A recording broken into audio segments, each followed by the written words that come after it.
Here's a live production session. I'm hyperionORBIT. This is a track that I'm working on, inspired by let's just say the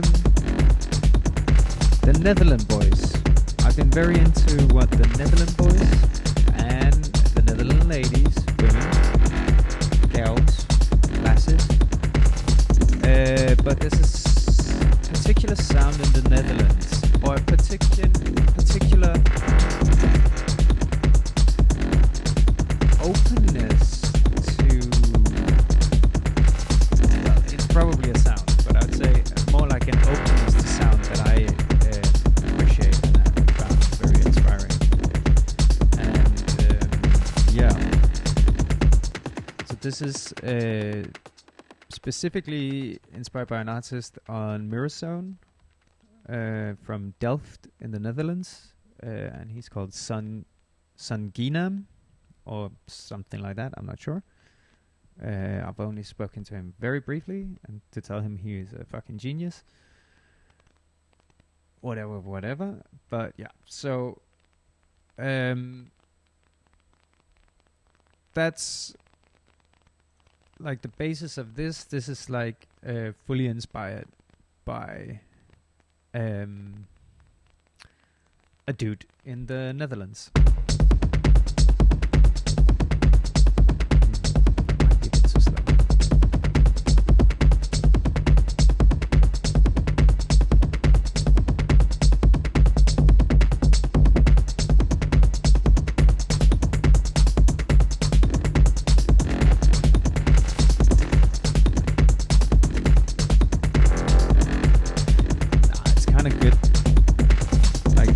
Slow is kind of good here. Very atypical for me.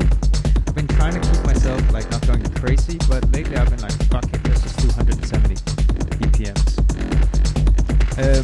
Yeah. I just recently bought and got some toys.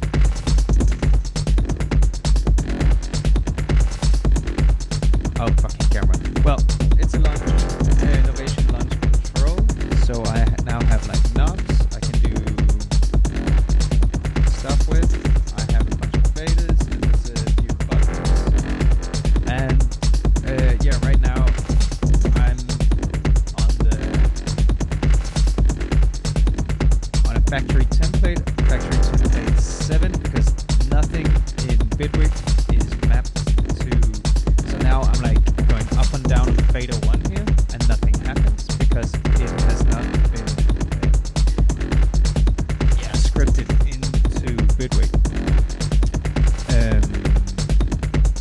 For all the nerds out there, using the driven by mus scripts because they seem to be more flexible. I'm not sure about that 100%. But I really hate when I get like a thing like this that's like a stupid MIDI box, but like a MIDI box where it's been pre-mapped out to all of these things that, like the conventional way of doing a live show or whatever. And the reason why I wanted this thing was because I wanted somewhere where I could like a controller that's actually physically big enough, bigger than my head, right? Boom. So I can actually use strips of tape, put that out, and put the names of the assigned MIDI controls on there, so I can decide like this rotary knob is not gonna be a send. It's not gonna be a. It's not gonna be a.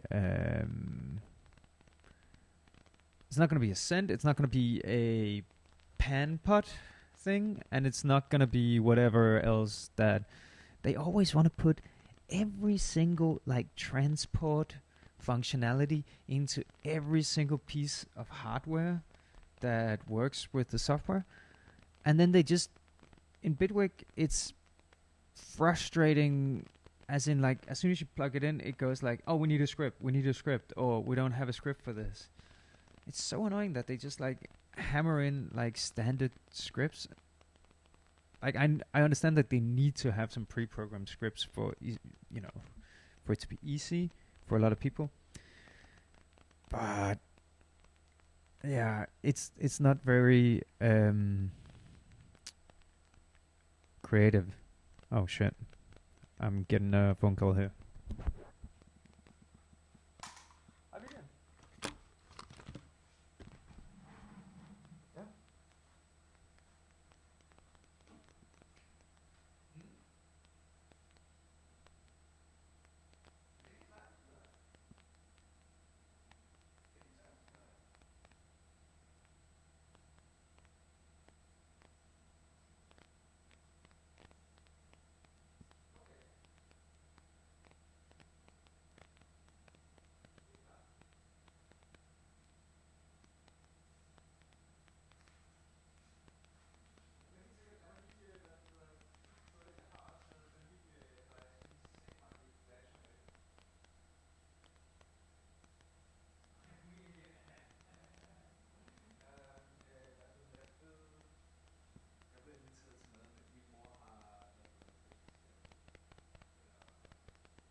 Sorry about that.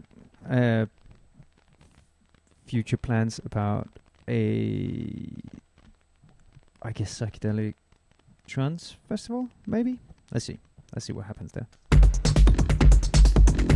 Well, yeah, so I have that, and I also have this one.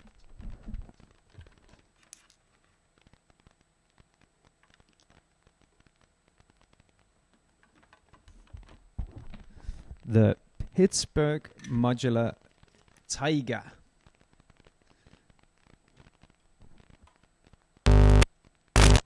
That you heard right there when I plugged it in again. That one I'm not going to be showcasing too much because I'm still getting familiar with it and getting used to patching a semi-modular synth is, wow, what a rabbit hole, guys. It's kind of amazing. But that's another video for another time, I guess. Right now, I'm just gonna fuck around with this track and see if I can get anywhere with it.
And so yeah, this synth I am handling right here is a emulation of the Waldorf microwave from Waldorf, and fantastic emulation. I'm sure it was a fantastic hardware unit. If you're selling, shout out, because send me a text or something, because I mean, wow. Yeah, so I'm gonna see if I can find a little synth line that I think would be good. And something that goes with this other, much weirder synth that I have.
Oh yeah, and by the way, for anybody who's wondering, I'm using my tiny little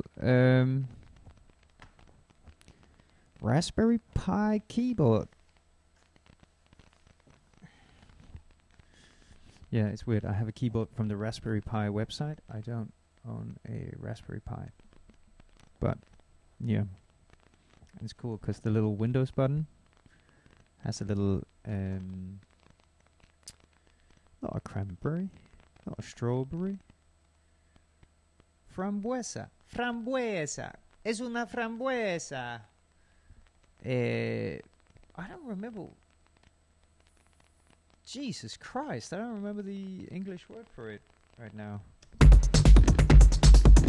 That's terribly embarrassing. I do apologise. It shan't happen again, I hope.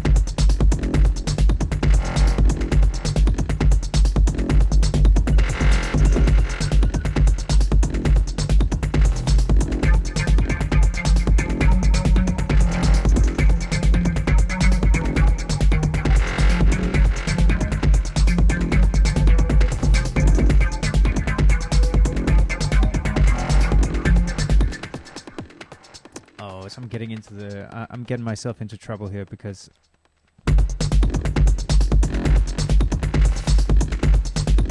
like the only tonal element right now is like this. This is so low, it's really difficult to hear. You can hear the you can definitely hear the sub bass in it, but like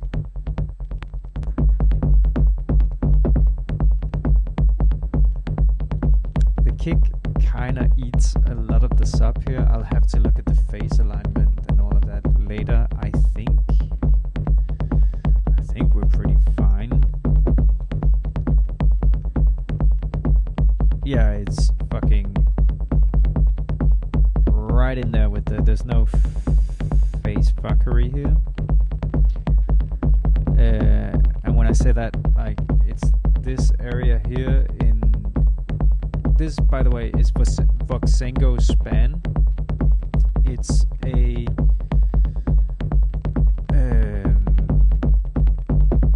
metering plugin. It's like this is your spectrum. And so, yeah, I don't know why I'm going into this, but like this is Voxengo Span. It's a free spectrum analyzer. it is highly customizable. So like right now it's not doing what I want it to do. Normally I go into mid side and then I put an underlay here. Right, so now you see it, right? So now we have two blobs of information. We have the green blob, and then we have, like, you don't really see it, but this, like, whatever, like, beige kind of blob down here, superimposed on the green.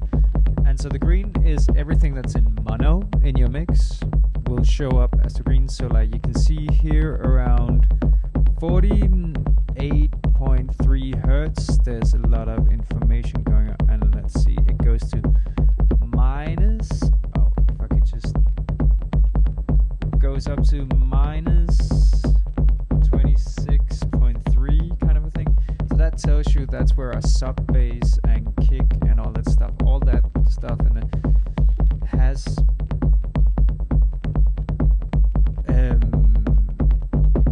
like a pressure, because that's ultimately what it gets.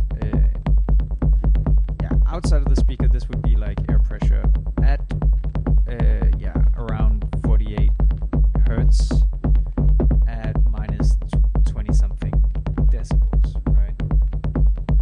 And normally I don't look at the minus 27 or whatever. I look at the general shape, because by now we have pretty linear speakers, so they can kind of like they can produce sound pretty well over the spectrum, the whole spectrum, so they won't have too much harmonic distortion. Okay, I'm nerding out here, but in general, you want to see lines going like this across from much in the low to less in the highs, right? Let's see what happens if we bring in with something with high frequency. So, oh, we're in the high res mode, by the way. Yeah. So here you see more of that curve I was talking about. Like, it doesn't have to go straight down into the corner here, because you still want to hear. But you definitely want less of your high frequency stuff than of your low frequency stuff. And that's just like that's a whole deep talk. We don't have to get into that now. But yeah, Voxengo Span, it's free, it's essential. If you want to do good mixes, have a good metering plugin like this, where you can, separate your mids and your sides, and you can go up, you can change your block sizes, the average time of measurements, you can go, what's your range, from 20 hertz to 20,000 hertz, like, all that stuff. Slope, you can even program the slope. You can really get extremely specific. You have a good true peaking metering. There's RMS and stuff. There's no, I don't think it does LUF. Maybe, it does actually LUFS as well. So yeah, it's essential, that plugin. But yeah, so I was saying this stuff from the bass line is getting eaten up by the kick a lot. Now again you hear the bass, otherwise you more hear like the sappy top, like Egyptian lover kind of like that 808 pulse. A very friendly version of that. That's a Kraftwerk. But so what am I saying with that? Well, I'm saying like I should be careful with all this.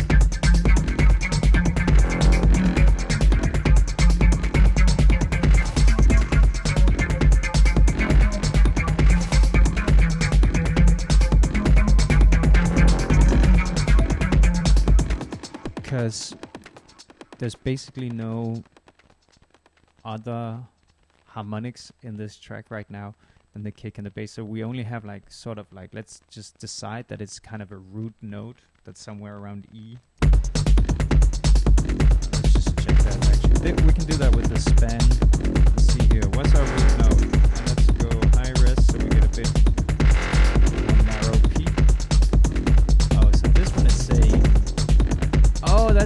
Let's see what's this one. Aha.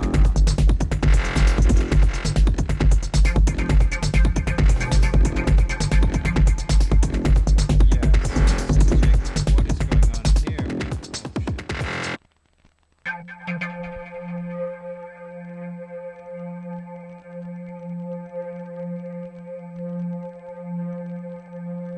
Aha. Yeah, so, okay, so that's interesting. Let's just check what happened here. I tuned up a semitone. Okay, so when...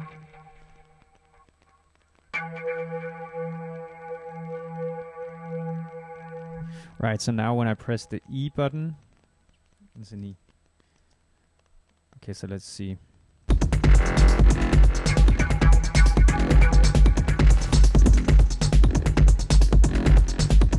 Oh, okay, so there's some tonal clash here, actually. Let's see if I kill this one.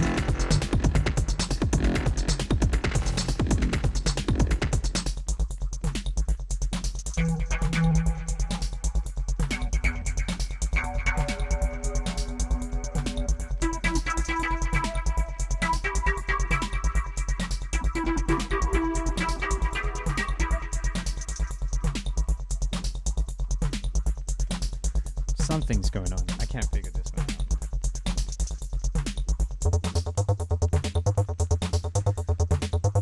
That's our bass line just transposed one octave up. I'm doing that. Sometimes the like really low subby things, like, you know, your 808s on trap tracks and stuff, can actually be quite difficult to know if you nailed it. Because when stuff gets so deep,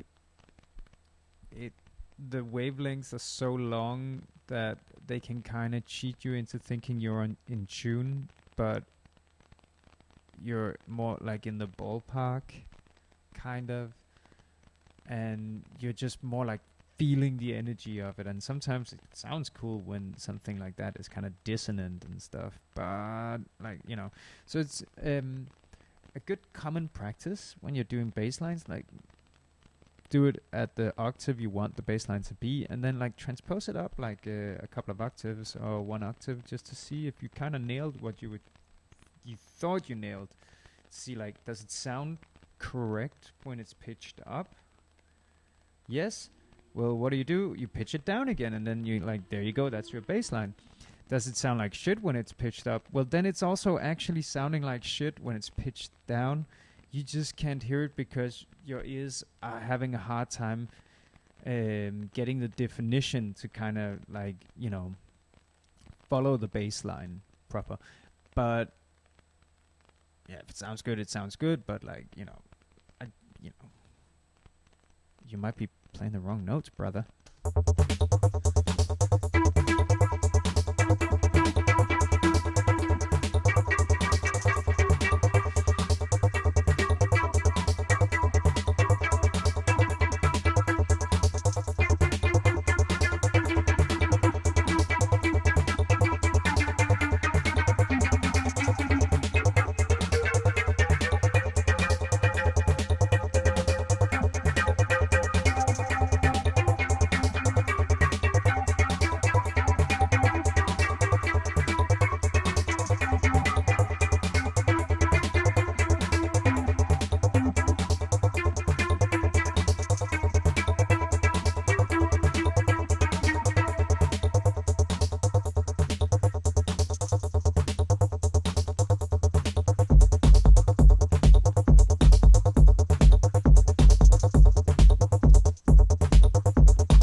So that's right. So that's actually kind of, that was kind of good that we did the transpose thing on the, because I just realized my root node is not E, where I've put the baseline. My root node is actually G. Well, you know, I don't know what I'm, because like I don't know like any kind of like advanced music theory, or if I did, I've lost all of it. Like you can of course have a different, but it seems like my kick and my bass and everything that I put together is more comfortable. It's more comfortable here than here, where like all of these 16th notes that is doing like that kind of, I don't know, like why I think about Kraftwerk, but like Kraftwerkian bass thing. So like these little dedas, they're in G, G1, and these ones are in E1. So normally you would think of the root as like the lowest, most, like not sustained but most used note. But apparently, yeah, here I had I kind of pushed it. So all right, so good. So we're in G, some kind of G. Or G is gonna be the root of what I'm playing now. And I don't know the scales that I'm playing here, and I'm gonna maybe not do so much scaly scale.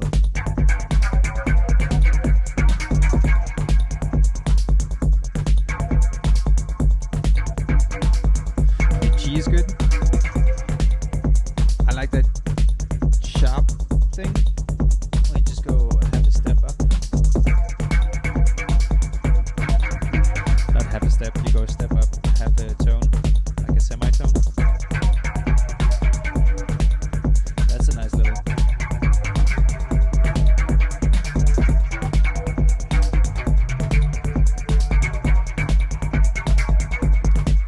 Yeah.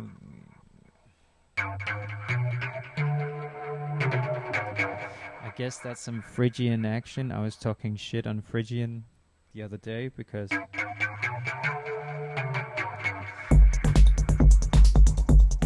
was talking shit on people who compose in Phrygian modes because it's mainly us Westerners who tend to do it to sound Eastern inspired, which is, you know, it has become a bit of an ick for me because I realized I've been doing it so much without even thinking about the implications.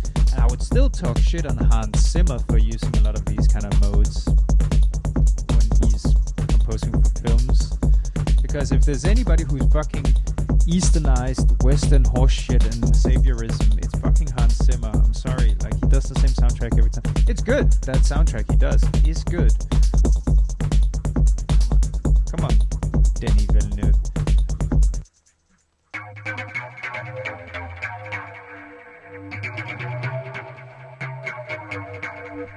There must be other guys than Hans Zimmer. That's all I'm saying.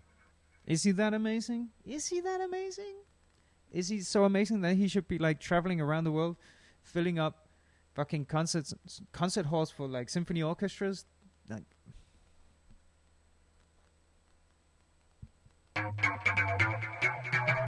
I'll get off my high horse and do some Phrygian mode here.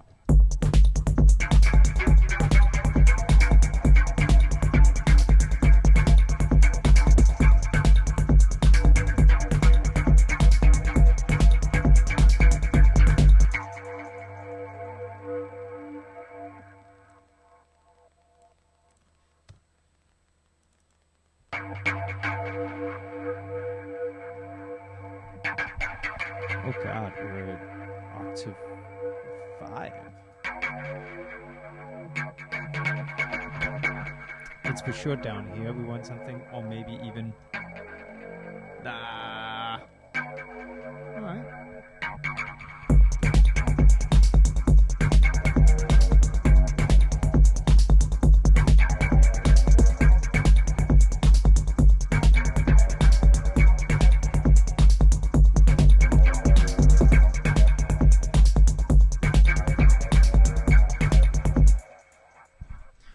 yeah, keep it short, keep it simple. Let's see.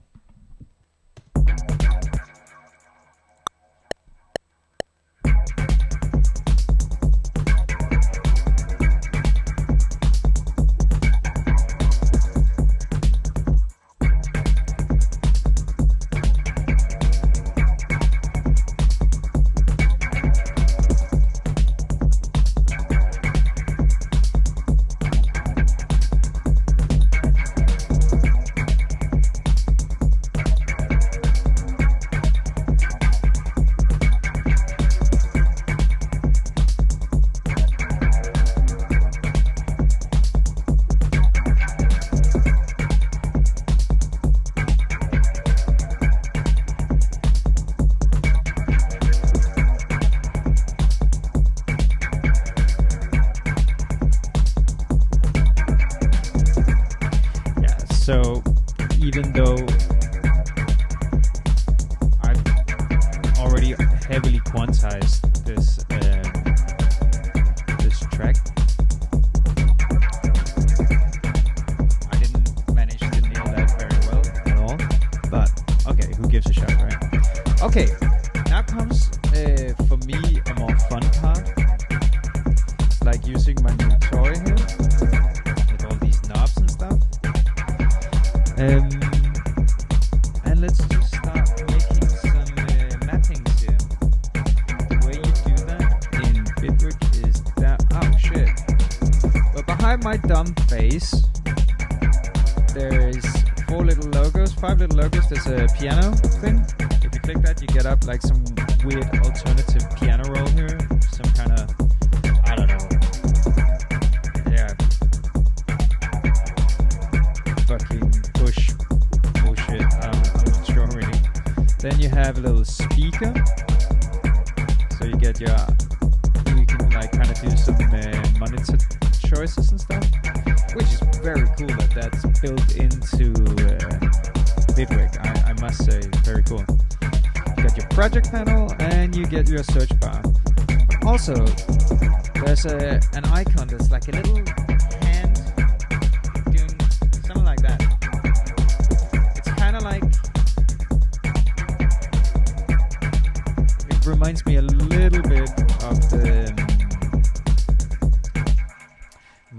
bit of the Spiral Tribe hands. Forward the revolution, you know, like that those fingers, right? If you click on that, you're ready to get mapping. So now when you've clicked on that, you're ready to map. Now your DAW is basically in MIDI learn mode. So if you have a controller that sends out MIDI CC messages, which is basically, MIDI CC is just like basic MIDI messages, but yeah, let's not talk about MIDI now. I'm getting distracted.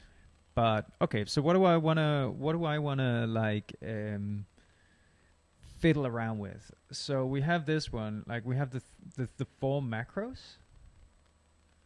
Chorus on, chorus off.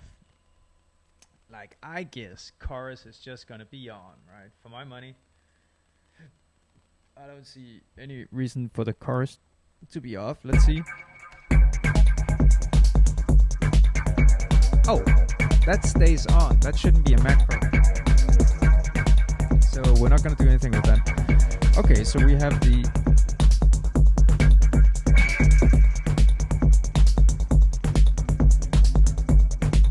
Ooh, that's nice. So that's just the envelope mod amount.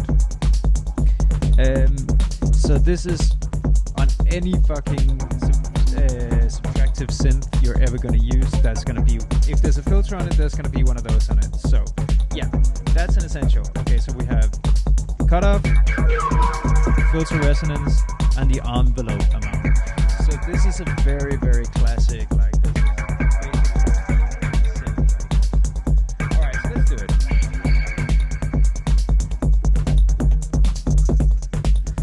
so what I can't do here, I can tell, I can't just toggle up here. So I have to toggle up here Then whatever you toggle in Bitwig, this is a bit of a peculiar system, but like whatever you toggle on a subsystem, apart from like with a few exceptions, like for instance reactor, but it's just gonna come up down here as a MIDI knob, and it's always gonna be on the top of this row of MIDI knobs. So now I have marked the top, and I am touching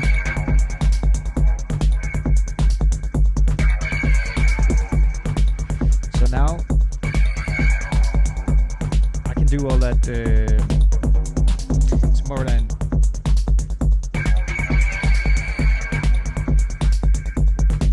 ridiculous DJ performance stuff. And let's just keep going, mapping a little bit here. Click the thing in the VST, down and click on the thing.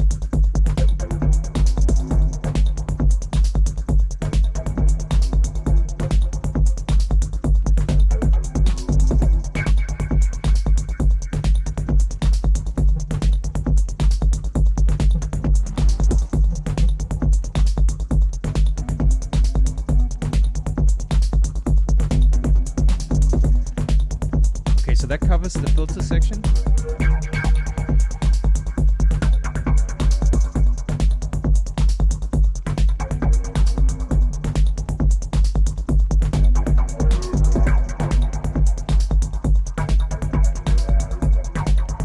Oh, by the way, like I used to basically that used to be the only automation I did. Like find a preset, get some MIDI notes going, and then just write the filter.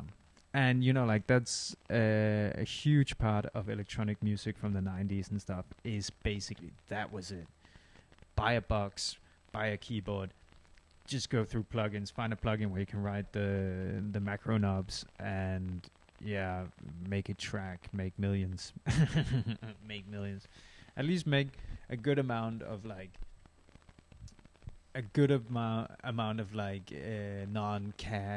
non-taxable cash from your fucking vinyls or whatever. Oh man, the 90s seems like the time to make this kind of music, right? Or maybe it wasn't. I don't know. Or maybe it wasn't. It must have been hard and heavy and yeah.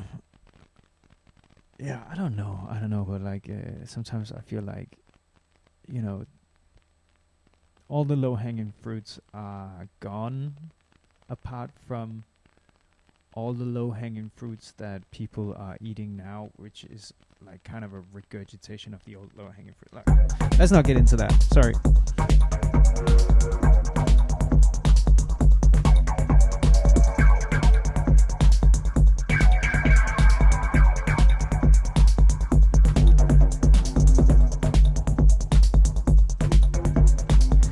Okay, so also what makes this synth sound so great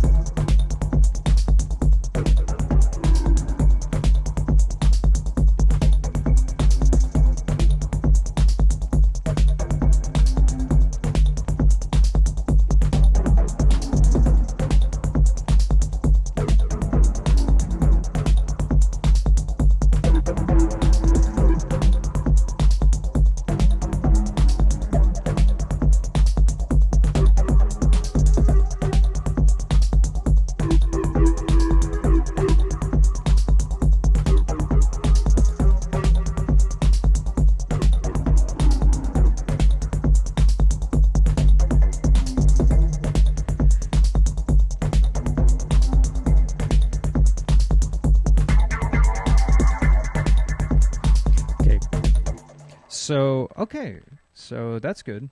Like, I thought maybe that this, you have, like, so what makes it sound so good, sorry, is that it's a wavetable oscillator synth. So you have these tables of waveforms that you can kind of, it's the serum of yesteryear, right? So I thought like cycling through the waves.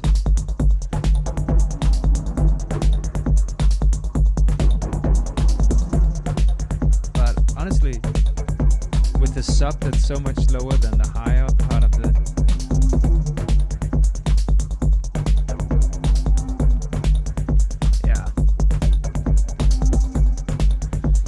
so I think we're not gonna automate this one. We're just gonna keep that on sawtooth to keep like a nice low end.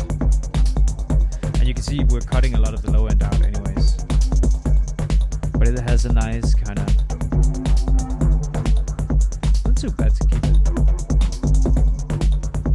Yeah.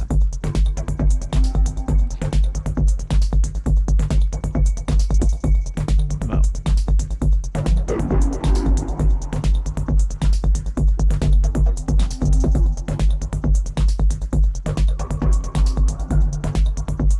Maybe something there.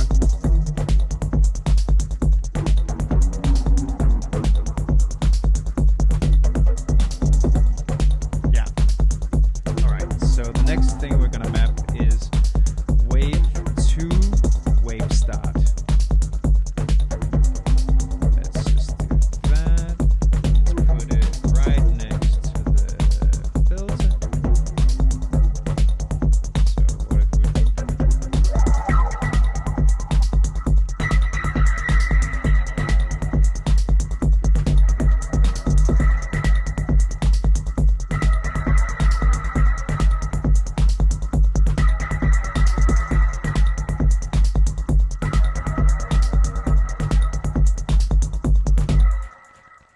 Oh my god, you know what guys, what I realized? I just did a little bit of a dummy thing because I have 3 rows of knobs and I started in the bottom left hand and I realize now that that's not where I want this stuff.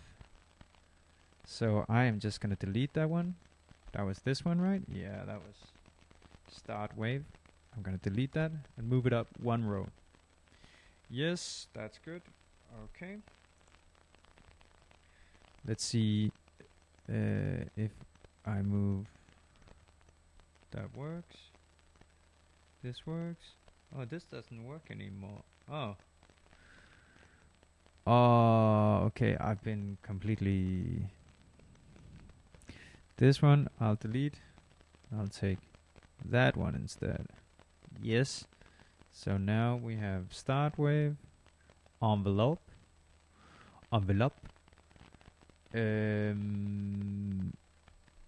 Let's see. That's parameter.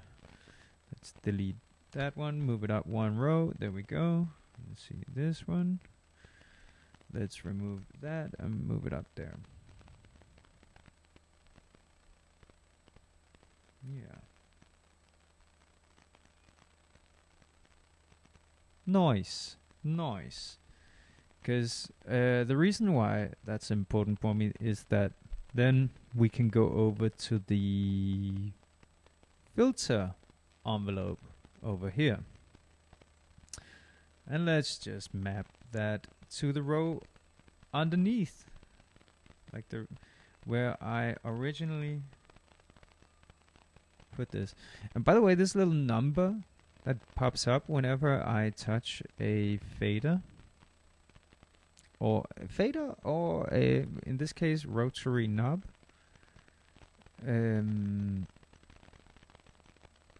that number is the MIDI CC number. That means MIDI, like this one means MIDI CC channel 24, not MIDI channel 24. I don't think that exists. I think it only goes to 16 actually. I'm not 100% sure about that. But MIDI CC channel 24. Yeah. Just if you should happen to be interested. Alright, so now we have mapped out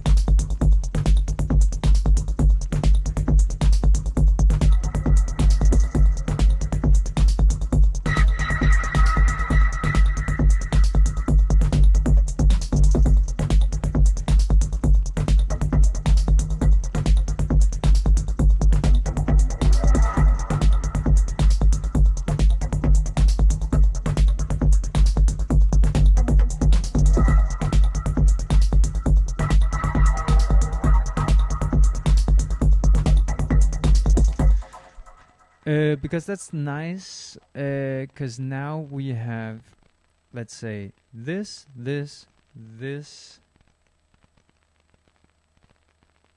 cutoff right above the attack, resonance over the decay, envelope amount over the sustain, and over that, well, then we have, of course, we have the start wave thing.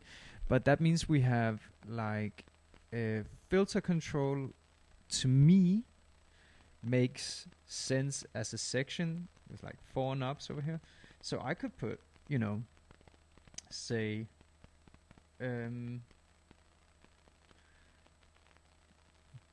let's say green or blue tape here, and then I'll know, my system will then be like, oh, green tape means filter section, right? So I just go like cutoff, resonance, envelope, ADSR, and I put that down, and then I know like, okay, this is gonna be my filter section here. And you can do multiple mappings like this. This is, when you do mappings like this, by the way, it's like, it's not easy to switch between mappings like that. Then what you would do on on like this one, you would set up, because like you have 8 banks of factory presets, and you have 8 banks of user presets, so you could delete the 8 user presets, and then you would have 8 like different device controllers in one controller, if that makes sense. I hope it makes sense. But 8, I guess 8 is your limit. I don't know if you can delete factory presets. Maybe you could. Maybe you can have up to 16. So in one controller you would have the ability to control up to 16 devices. Let's say up to 8, just to be careful here. Up to 8 devices, and then you would probably lose, all the, you know, like the volume control and all that stuff that I don't ever tend to use really, but I'm not doing live also, so maybe that would be different if I did some live. Oh yeah, okay.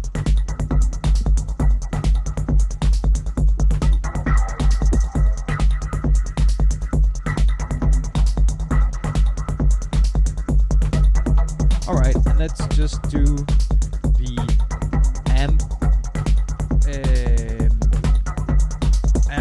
envelope right above that. So attack, first knob,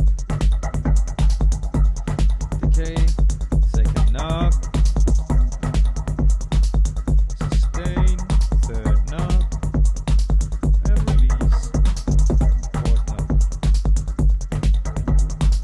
Wait, did I do that right? Yeah, I did.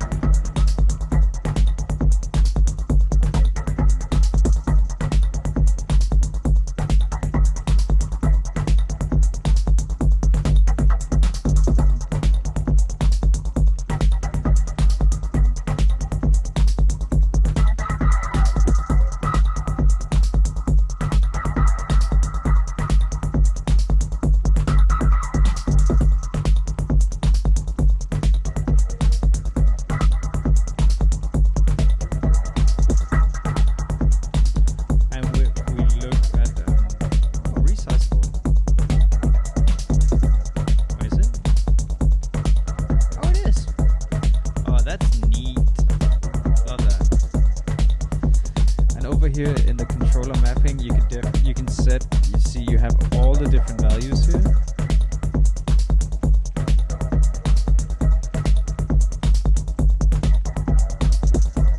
And you can set, like, if you don't want it to go to 0%, you go to 10% or whatever. You find your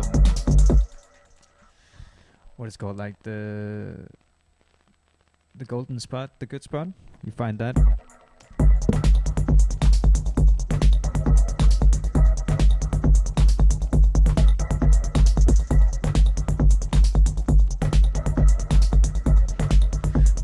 Let's see if we can get a nice loop.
Oh, right.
Ooh, I'm just realizing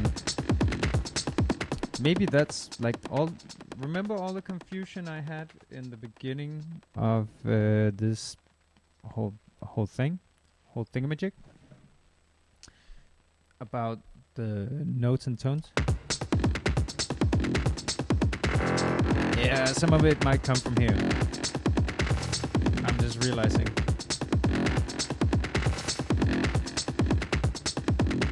I mean, does this even have a tone?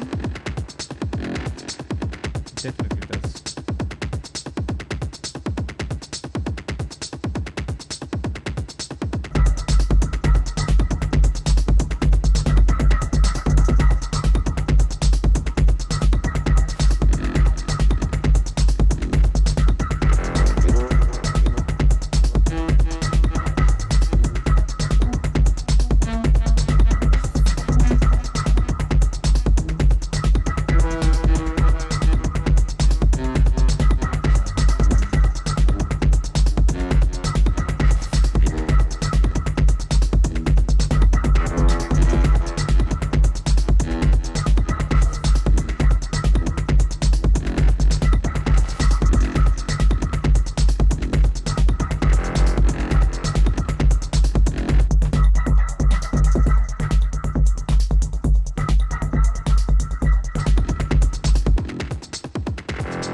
No discernible root note.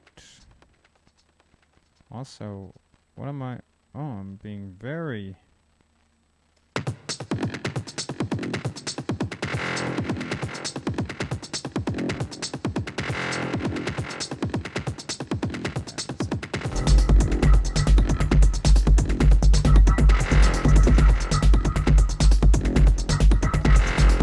maybe just cutting some of that low end helped a little bit.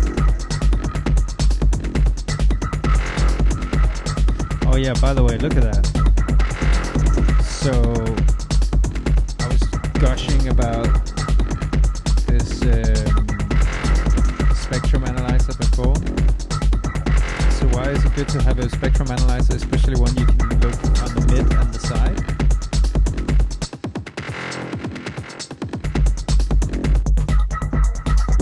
Oh, look at this. Yeah.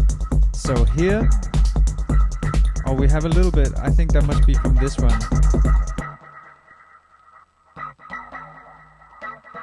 Maybe not. Oh yeah, there's a little bit there. So we have this like low end stuff going down. This should probably just be cut off immediately.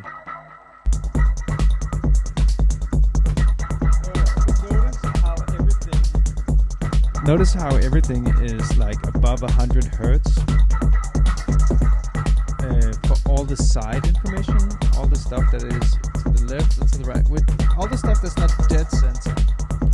Any deviation from dead center will push it into the middle. So it's all your stereo information, right? And I don't think there's a debate, but like the way I learned it is the way you would learn it if you were cutting or planning to cut a vinyl with the music you have. And because of a lot of shit, blah, blah, blah, blah, blah, you have to solo your low end. Not solo. You have to center your low end.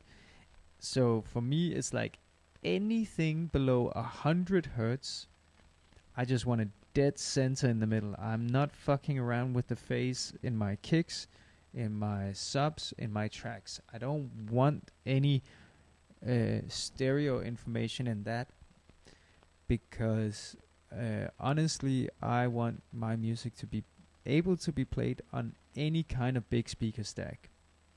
I don't care if you have a 3-point system or 4-point system, 4-split system or whatever, or if you have like stereo stacks and mono stacks, like mono stuff with monoed low end is gonna sound fantastic on a mono stack. It's gonna sound good on it's gonna sound fantastic on a stereo stack. Like stereo stacks are probably where most of us end up playing anyways, but like, you don't know, maybe it's a stereo stack that's just been set up like in a fucking row on a pallet somewhere. That's a mono stack. That's mono. So you might as well just make it work in mono. And yeah, you can definitely have stereo information in your bass nowadays with modern rigs and stuff. And yeah, and we're not really releasing on vinyl that much. Like my latest release, I guess a couple of releases ago, was a vinyl. That was cool, but that's not whatever. I just like to do it like that because I just know that the phase issues down here is not going to be a problem. So like when I see that thing just sneaking up down here by this, oh look at that, there it was. I just know like there's definitely some stuff I need to do, so I know that this is, not problematic. Sometimes I even cut the low end a bit more harshly than, or the stereo in the low end a bit more harshly than just 100 hertz. I put my crossover cut a bit higher at 160 with a 24 dB slope or something. Sometimes. Depends, obviously.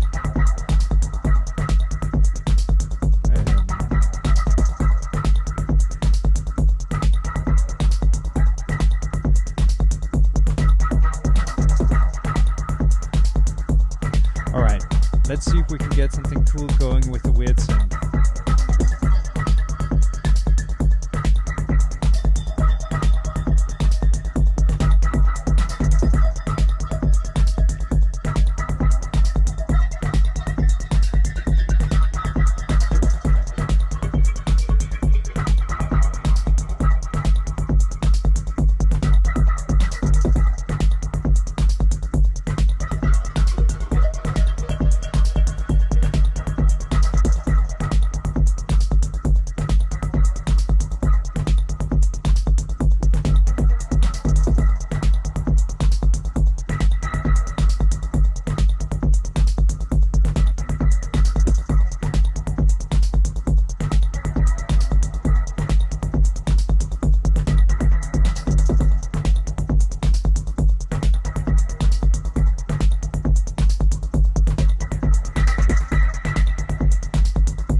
By the way, I gotta say, Novation. What a sturdy little unit. This feels like these knobs feels really, really, really good. They have like a really nice potentiometer feel to them, like a really sturdy, very nice smooth action. This is definitely the nicest MIDI controller, launch controller thing I've worked with. Can't believe it took me like 15 years to get myself a launch control. Can't believe it. I'm a stingy little bitch.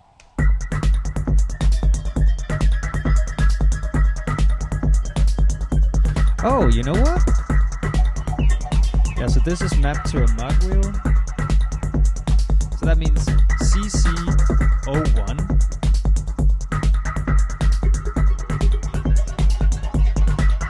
is this little dot. So I'm just thinking, yeah, so now from our controller, CC channel 28 is controlling a virtual MIDI controller that sends CC01 out to this. That is pretty roundabout.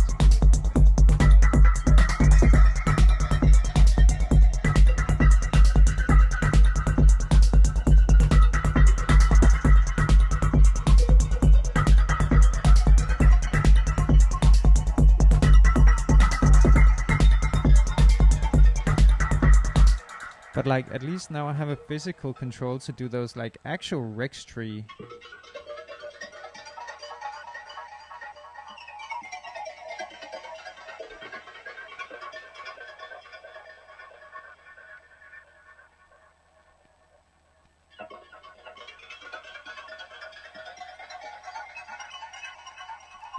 That's kind of nice.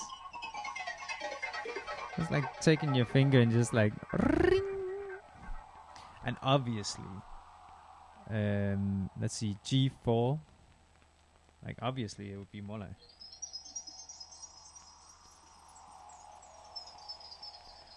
We're more used to thinking of it like something like this. See, now you understand, right? Not you understand. You would have understood anyways, but like. What did I say, G4? A.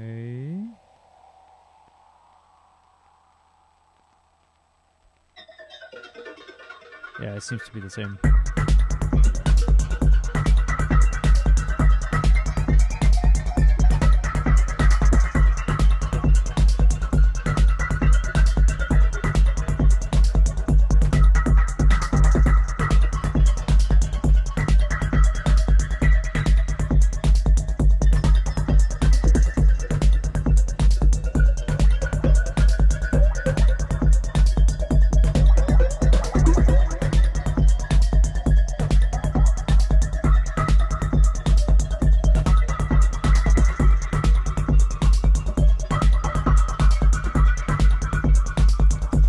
And this also kind of illustrates why I wanted a MIDI controller that had the ability to just be a blank CC message. Output machine. Shut up, man. Because now I can use two hands. Like right now I'm just doing this with that one.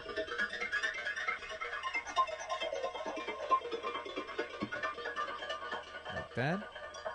And then with the other hand,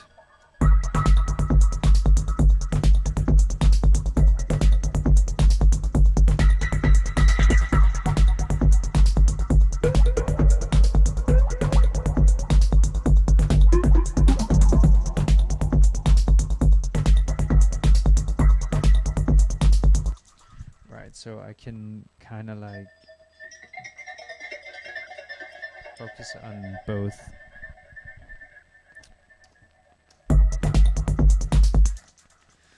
Alright, so what's gonna happen is that I'm gonna run out and do a quick wee, like they say.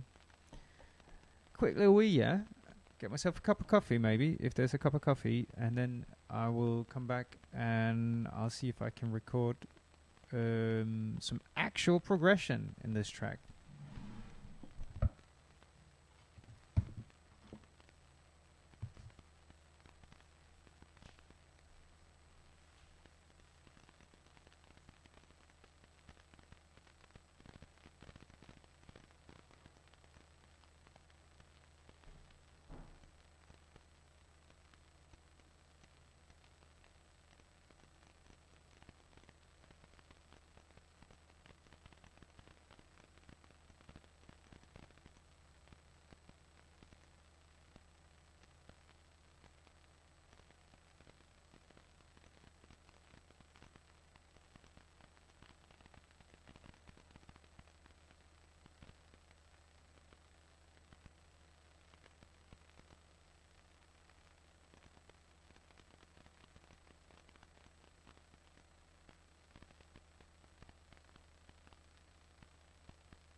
Unfortunately, there was no more coffee, so I'm making some. That's why you might be able to hear a kettle in the back.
Definitely also gonna have to map this one, but we're gonna wait a little bit with that. Maybe I'm just gonna turn it off for now.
Oh yeah, when you get that filter going.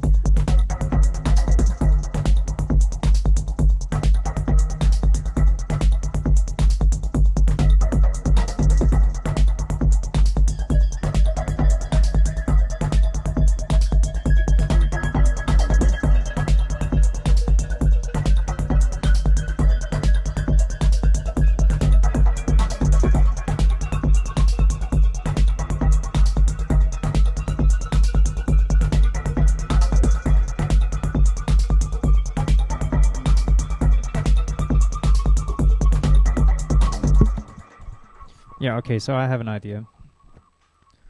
I've had this... Don't look at all the tabs. Don't judge.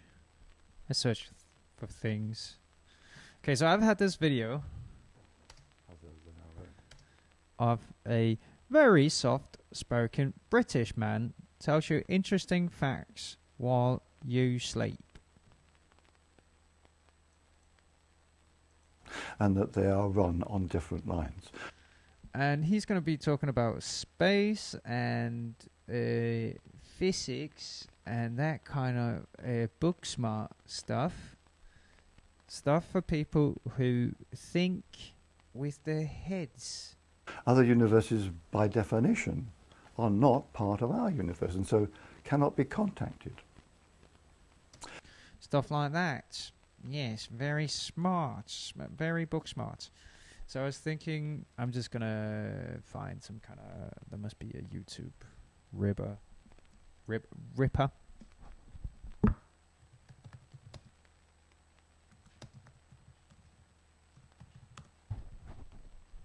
Because right now I don't have a... Yeah, no, I don't have the cables for it. And I don't have a sound card with... Oh, that doesn't work. Oh, I don't remember which one I used to... Oh, you can't even do... Oh, bleeding Christ.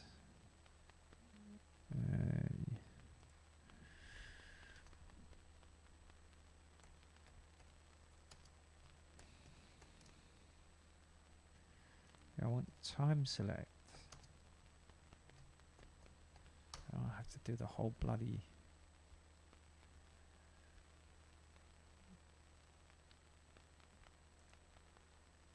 Oh, for fuck's sakes. Ah, come on. Wondershare?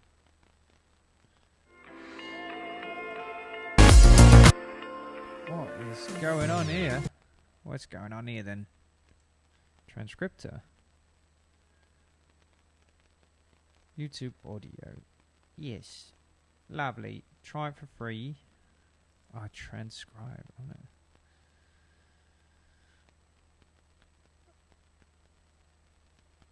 Yeah. How can I do that? There used to be... fuck's sake.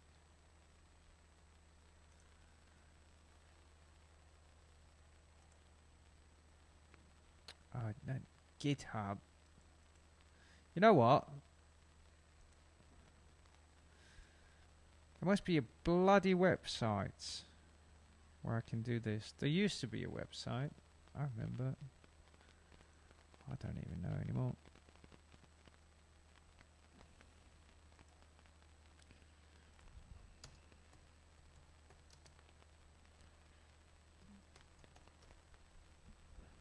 Yeah, there we go. YouTube trimmer. Lovely. Right, let's see. A very soft-spoken man gets ripped in the YouTube trimmer. Alright, yes. How are we ever... How are we ever? So do I have to set in points and end points? Yeah, let's just do some of that. Let's just do that, right? Trim video, okay. I don't care.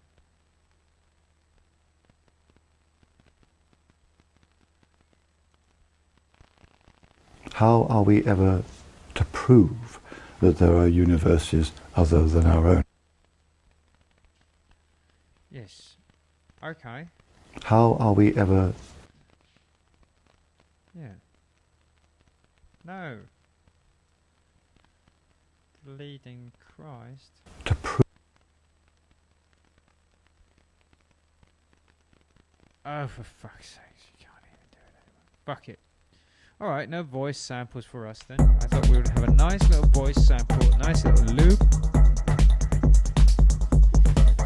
Not today, mate.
Right. Yes, I didn't do that. Bleeding Christ. You have to click this. I think it's this one. You have to click, what does it say? Right Arranger Automation. Yes. Overdub and Arranger. What about the clips? Record as comping takes. Oh, actually, that's not a bad idea. That is not a bad idea, that. Right, let's try it again. I like that one, though.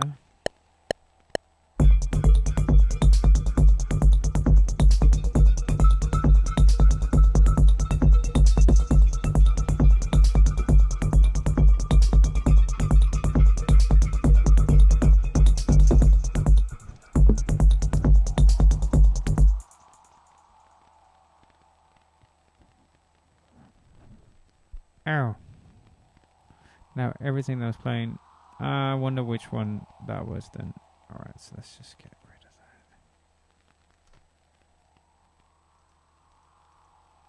that. And let's, yeah, and you can boss off again.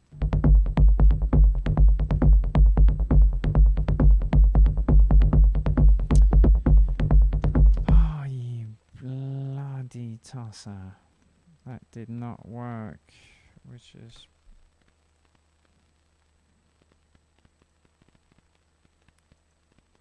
really annoying.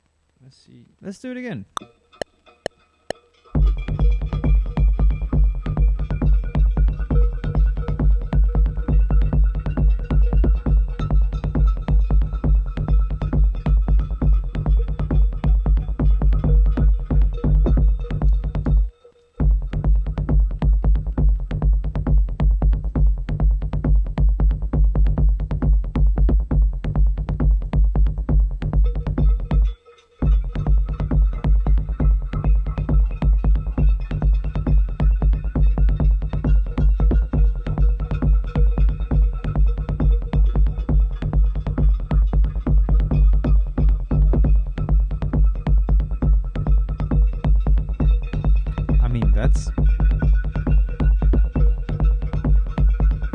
That's not a bad loop.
Alright, so if anybody saw my former video with the horrible audio and all that, and you'll see me rant about this release, because this release has in large part inspired this whole thing.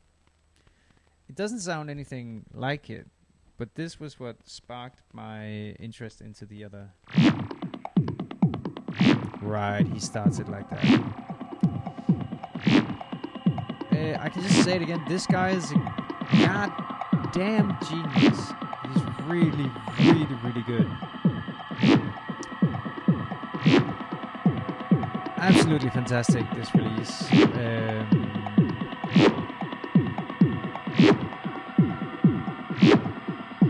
Yeah, so he does the whole intro thing. I have a minute. Yeah, that's why he's... yeah. That's amazing. Alright, so I think if we're gonna do something similar to that, right? First of all, let's just go, alright, how long is this gonna be? 30.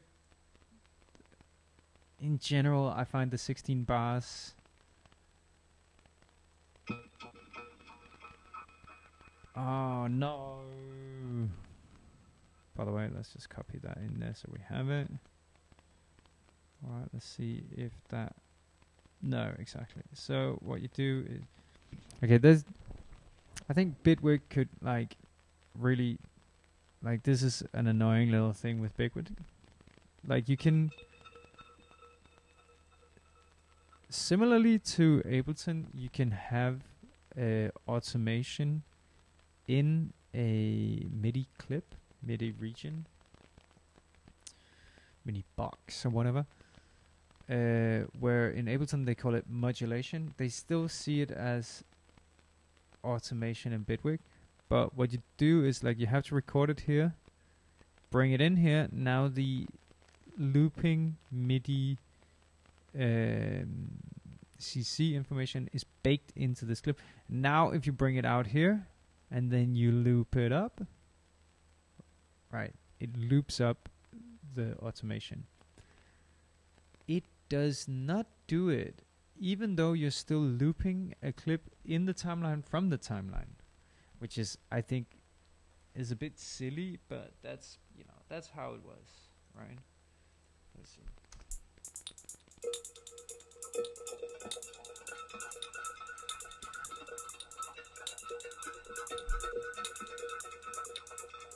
I mean,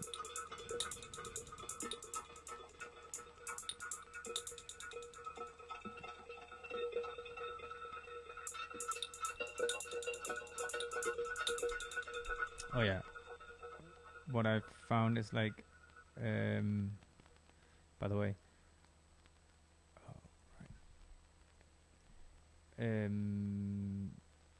when you're doing these kind of things like intro, outro, like when you're setting up your sections, maybe, yeah, that's good. In general, I find I almost always like kind of gravitates towards the 32 bar. 16 bar seems to be too little. But also normally I work in 150, 160 BPM, so maybe that would be different now. Oh yeah, that's a long. Maybe 16 bars is actually the amount of intro you can afford, you can handle. I can handle, I don't know.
So if I want this one to remain silent the way I played it with the mud wheel, I think I have to make sure that there's no movement of the mud wheel. Let's see.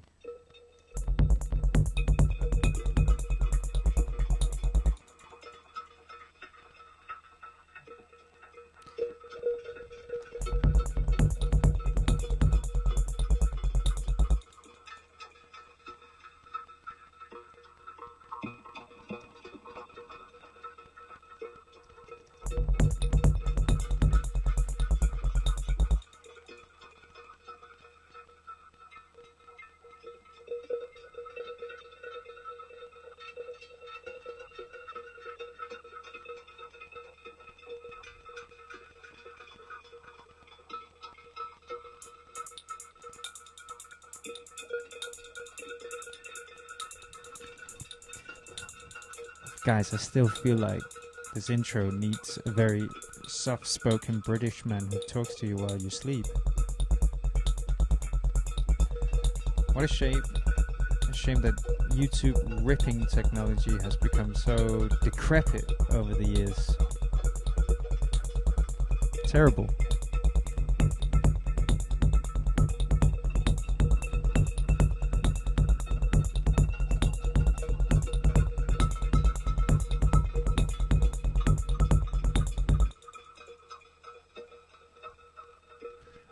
Ah, you bastard.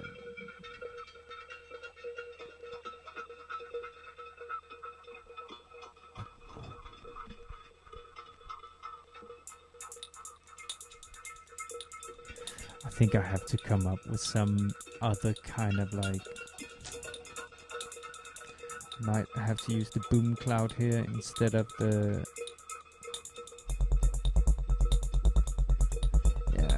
Might have to ease this one in a little bit because it's coming on very judo chop. Yeah, and this is might be the right thing, but it kind of a counter rhythm.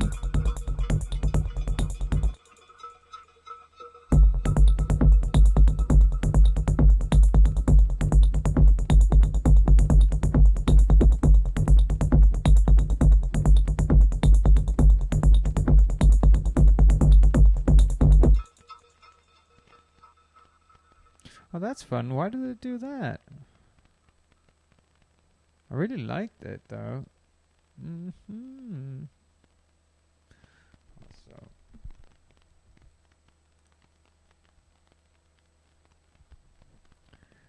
I mean, let's just duplicate and consolidate.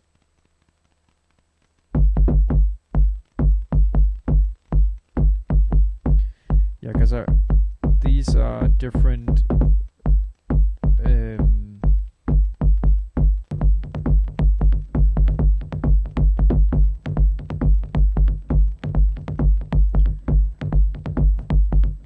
Why does it sound so good? Like, would you kick on a delay? And then obviously process it and all that stuff.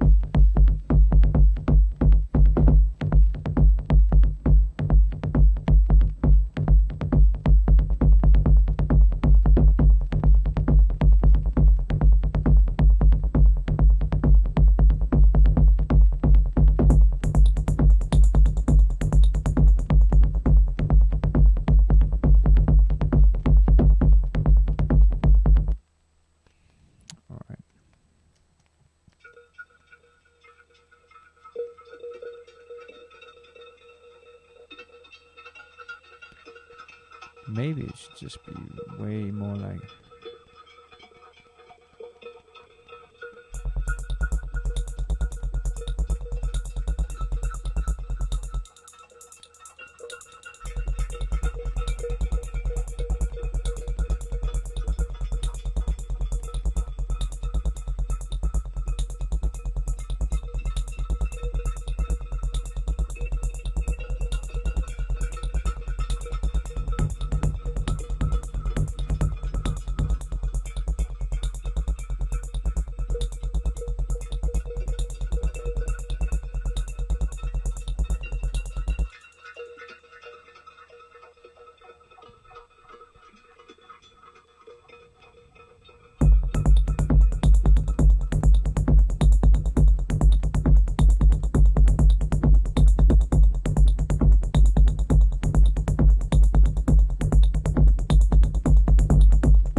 Whoops.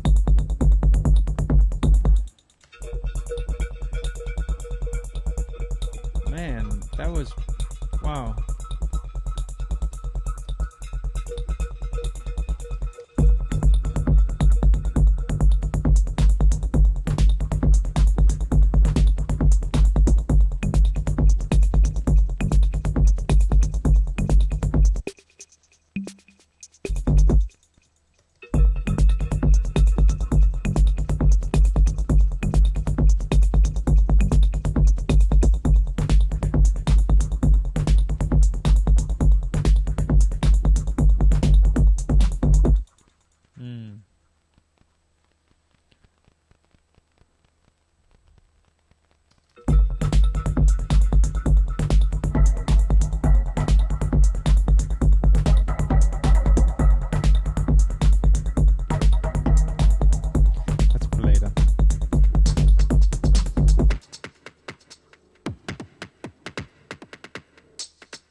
That might actually... maybe that's it. I I think that might be it, actually.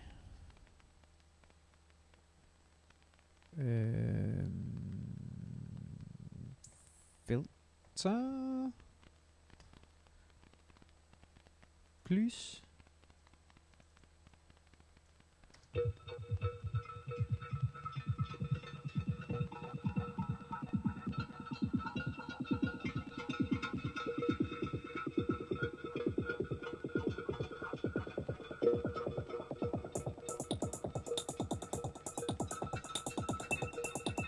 Yeah.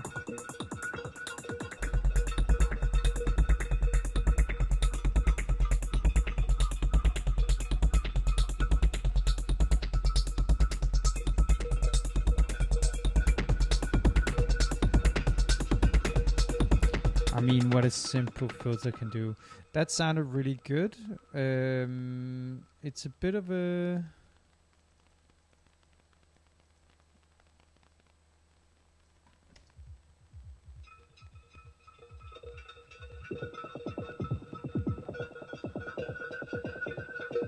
Yeah, it does kill a lot of low end. This kind of like...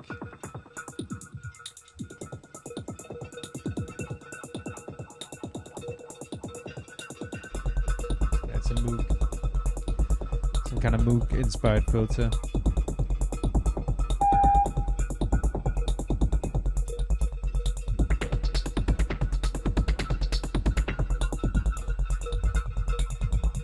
Yeah, no, that's why it worked.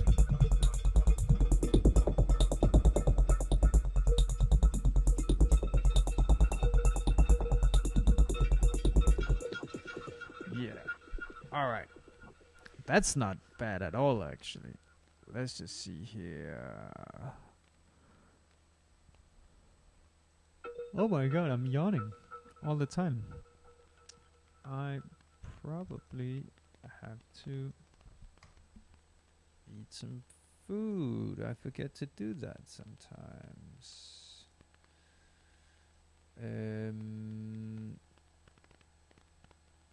Skip parameter up.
Yeah, so there is problems when you use Moog style filters.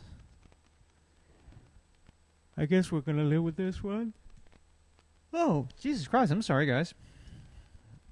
Wow.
So, do you see what's happening right here? I have an empty automation lane that's jumping up and down.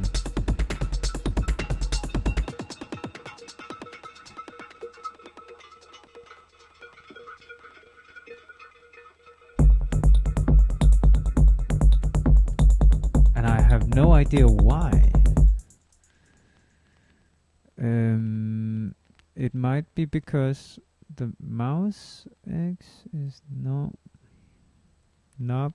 Aha! Okay, right. Okay. Yes, that does actually kind of make sense.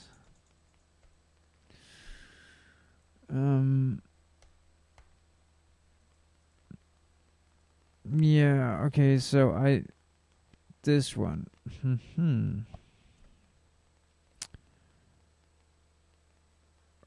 Right.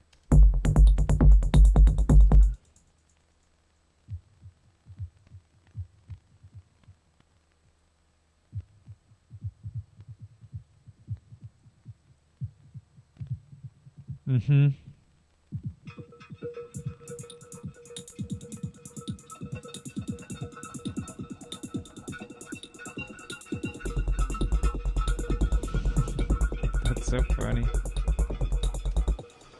Yeah, okay. So I want to delete that.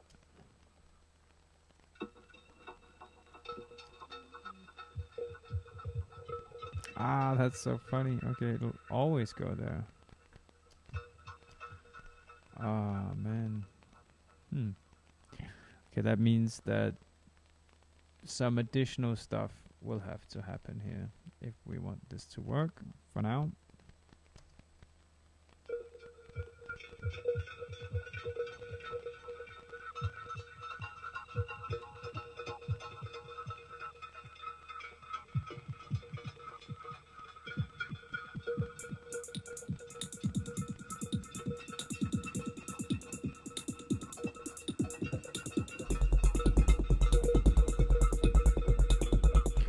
But intro-wise, we're coming along. I think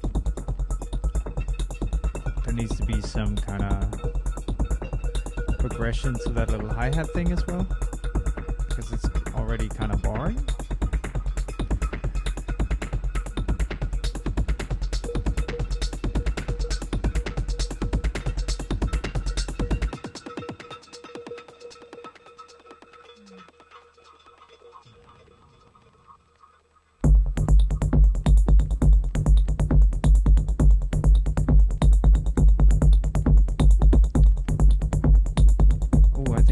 Some kind of cool stuff here, actually.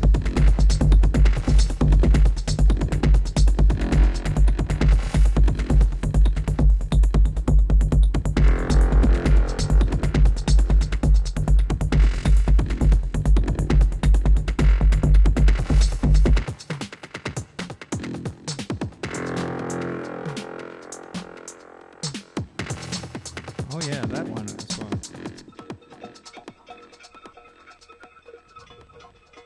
Oh, that's weird. You know what? That's not completely bad. But let's see here if we can get some nicer. Oh my god, I love that.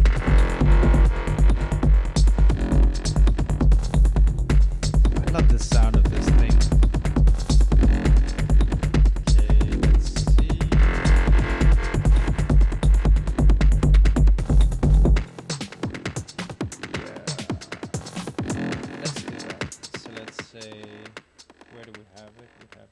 we have the tweak. Let's just say 0. Yeah, 0 there. 0 there. And let's just get it up so it goes a little bit crazy. It does something so it goes right.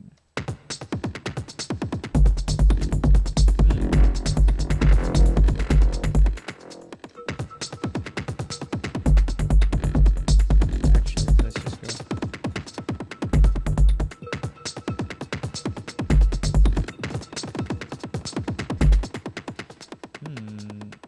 What would it be like?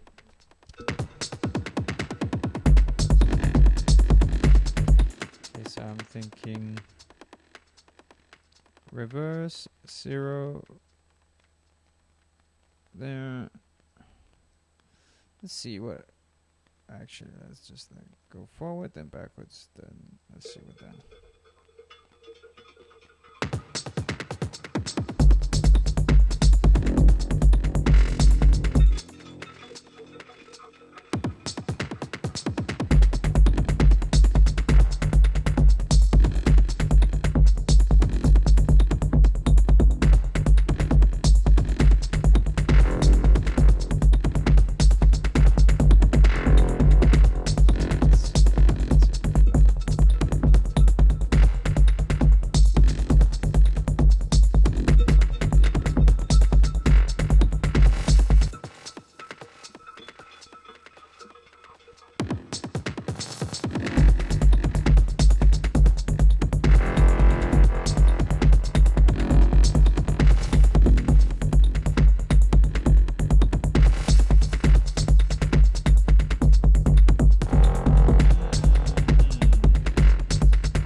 Bleeding Christ.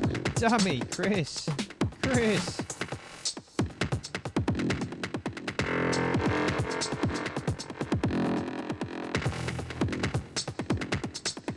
Like that.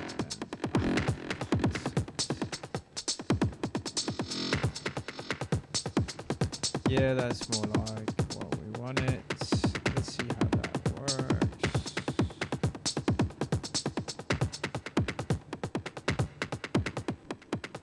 Yeah, I guess it's not. Fuck off, mate. See, sometimes.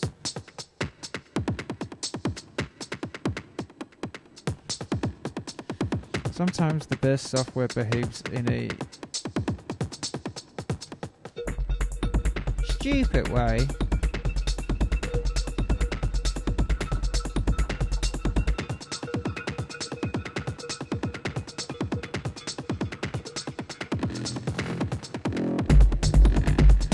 Ooh, yeah. So that's a bit random and stuff, but I kind of like it. What we could also do is we could do, let's see, the skip stuff. Hey, you're supposed to be all the way.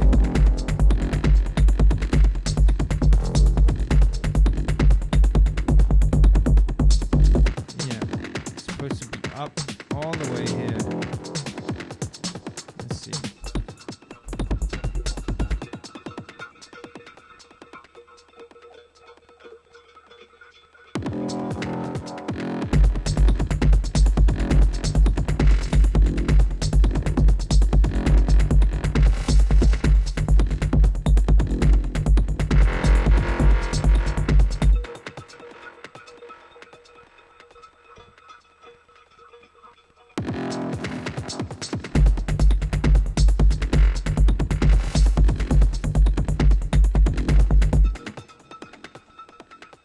See if we can.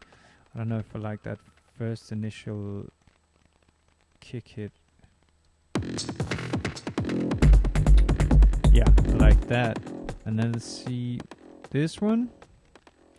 The decay has such an amazing, like, kind of. Let's see if it even.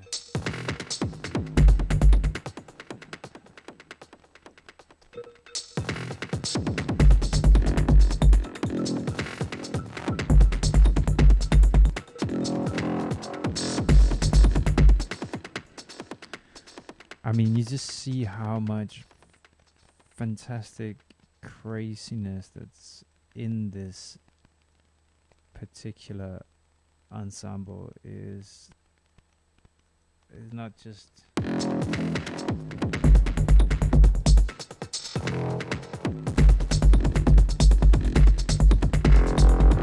it's a bit redundant what I'm doing here because there's already but I mean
holy shit.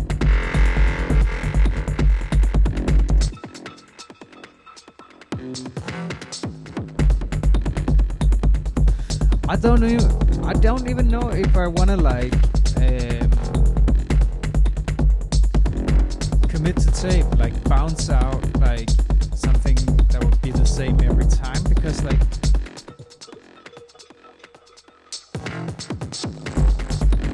I mean every time there's a variation on it, it's kind of fucking banging. Like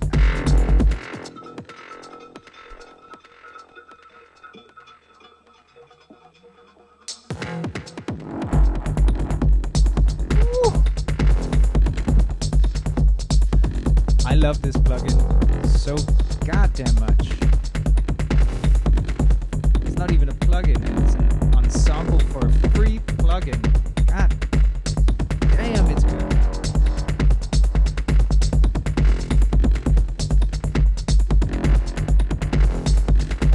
Alright, again, we've set up a little kind of intro kind of thing. I've talked a lot. I have a tendency to ramble a lot. But yeah.